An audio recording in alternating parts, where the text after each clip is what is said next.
Assalamualaikum warahmatullahi wabarakatuh. Salam sejahtera dan salam kebajikan untuk kita semua.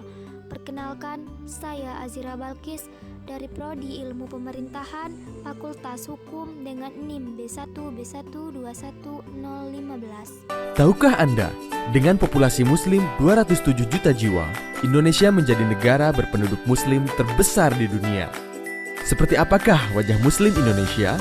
Untuk mengetahui perspektif sosial keagamaan kalangan muslim Indonesia, pada akhir Maret 2016, Wahid Foundation dan Lembaga Survei Indonesia mengadakan survei di 34 provinsi. Hasil survei ini membuktikan bahwa wajah Islam Indonesia adalah wajah Islam damai dan toleran. Berikut ini adalah buktinya.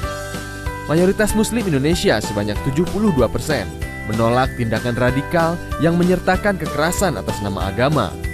88,37% percaya bahwa setiap warga negara bebas memeluk agama dan keyakinan sesuai pikiran atau kesadarannya. 65,35% berpendapat bahwa negara harus melindungi setiap pemikiran yang berkembang di masyarakat. Dan lebih jauh lagi, dukungan kalangan muslim Indonesia terhadap Pancasila dan nilai demokrasi ternyata luar biasa tinggi. 82,3% menyatakan bahwa Pancasila dan UUD 1945 amat sesuai bagi Indonesia. 67,3% menyatakan mendukung nilai demokrasi. Tapi, apakah Anda juga tahu bahwa Indonesia menghadapi tantangan yang serius, yaitu menguatnya potensi intoleransi sosial keagamaan?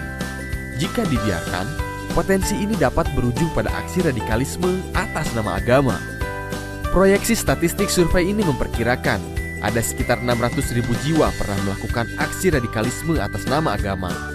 Sekitar 11 juta jiwa berpotensi untuk melakukannya bila ada kesempatan. Hampir menyamai jumlah penduduk Jakarta dan Bali. Aksi radikalisme ini mencakup pemberian dukungan dana atau materi kepada organisasi radikal, sampai dengan melakukan penyerangan terhadap rumah ibadah pemeluk agama lain. Ingat, ini angka potensial hasil proyeksi, bukan angka aktual. Ada 3 hal yang berpengaruh signifikan atas potensi ini. 1. Pemahaman literalis atas konsep jihad yang dianggap harus menggunakan kekerasan. 2. Materi ceramah yang berisikan permusuhan dan kebencian.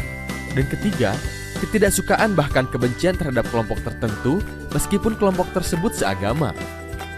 Tapi survei ternyata menemukan bahwa pendidikan, pendapatan, dan wilayah tempat tinggal di desa atau kota tidak berhubungan langsung dengan intoleransi dan radikalisme sosial keagamaan. Maka tantangan terbesar pemerintah saat ini adalah penegakan hukum yang tegas, terutama terhadap pelaku hate speech, memastikan kebijakan yang tidak diskriminatif dan memenuhi hak-hak warga negara yang dijamin undang-undang tanpa memandang agama, keyakinan, suku, ras, ataupun pilihan politiknya.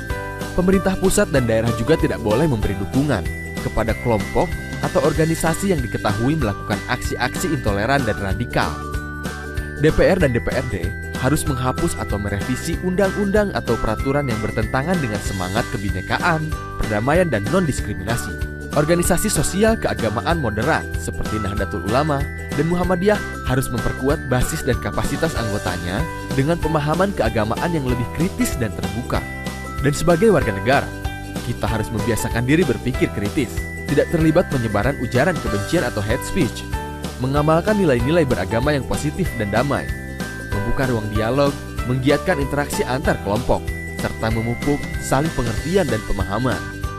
Marilah kita bangun bangsa dan kita hindarkan pertikaian yang sering terjadi. Inilah esensi tugas kesejarahan yang tidak boleh kita lupakan sama sekali. Karena Indonesia bukanlah milik sesuatu golongan, sesuatu agama, sesuatu suku, pun golongan adat istiadat tertentu, tapi milik kita semua, dari Sabang sampai Merauke.